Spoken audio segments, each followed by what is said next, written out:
Hello guys, welcome to my channel. আমি আবার আজকে চলে এসেছি একটা ছোট মিনি ব্লগ নিয়ে, তাও আবার আমার শহর খড়গপুরের। আমরা চলে গেলাম ঠিক আমাদের গিরিময়দান স্টেশনের অপোজিটে একটি চা দোকান আছে এবং ফাস্ট ফুডের দোকান অলসো। তো সেখান থেকে আমরা চা খেয়ে নিলাম এবং এই দোকানের চাটা খুব বেস্ট বানায়, আমার মতে ভীষণ ভালো। তারপর আমরা চলে গেলাম ঠিক রোড ধরে, দেখুন উপরে ব্রিজ রয়েছে, দূরে যে মন্দিরটা দেখতে পাচ্ছেন এটা হচ্ছে খড়গপুরের মাতা মন্দির। আমাদের খড়গপুরে সাউথ ইন্ডিয়ানদের মাতা পুজোটা হয় দেখার মতন।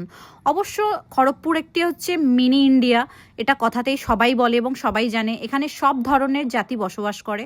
তো আমরা এরপরে চলে গেলাম সোজা ব্রিজের উপরে সোজা উঠে গেলে রয়েছে একটি জগন্নাথ মন্দির এবং জগন্নাথ মন্দিরটি সেম টু সেম পুরীর মন্দিরের মতন দেখতে। এবং তারপরে আমরা চলে এলাম ঠিক জগন্নাথ মন্দিরের সামনাসামনি এরিয়াটাতে, যেখানে সব ধরনের খাওয়ার স্টল বসে। সো যাই হোক, আমরা এই খাবারের দোকানগুলোর সামনে এলাম।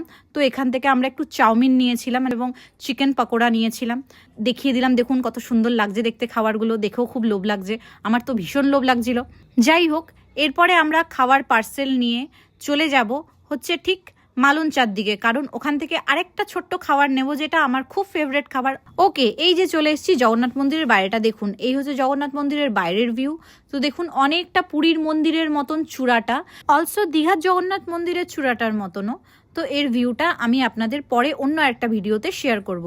তো আমরা যে জগন্নাথ মন্দিরের সাইড যে সোজা রাস্তাটা ধরে যাচ্ছিলাম, ওখান থেকে সোজা চলে গেলে যায় হচ্ছে খড়গপুর নিমপুরা। এবং এই যে রাস্তাটার দিকে বেঁকে গেলাম আমরা, এখান থেকে সোজা যে রোডটিতে নামে সেটা হচ্ছে মালঞ্চা রোড, খড়গপুর মালঞ্চা রোড। তো খড়গপুর মালঞ্চা রোড যাওয়ার সময় যে সোজা রাস্তাটা দিয়ে আমরা যাচ্ছি, দেখুন এটা হচ্ছে একটা বজরংবলীর মন্দির। আর সবচেয়ে বড় কথা হচ্ছে খড়গপুরে খাটু শ্যামজির মন্দিরও রয়েছে এবং এই মন্দিরটি খুবই জাগ্রত। এই যে মাঠটি দেখছেন, মাঠটিতে আমি মাঝে মধ্যে ইভিনিং ওয়াক, মর্নিং ওয়াক করতে আসি। এবং এই যে লাল মন্দিরটা দেখছেন, এটিই হচ্ছে খাটু শ্যামের মন্দির। তো সেইটিও আপনাদেরকে জগন্নাথ মন্দিরের যে ভিডিওটি দেখাবো তার সঙ্গে সঙ্গে ওই ভিডিওটাও আপনাদের সঙ্গে শেয়ার করব। সো আমরা এখন চলে এলাম ঠিক মালঞ্চা রোডে। মালঞ্চা রোডে এসে আমি যে আপনাদেরকে আগে বললাম যে খাবারটি আমার খুব ফেভারিট, তো সেটি হচ্ছে এই খাবার, গরম গরম জিলাপি। তো গরম গরম জিলাপি নিলাম এবং দেখুন খুব ডেলিশিয়াস লাগছে দেখতে।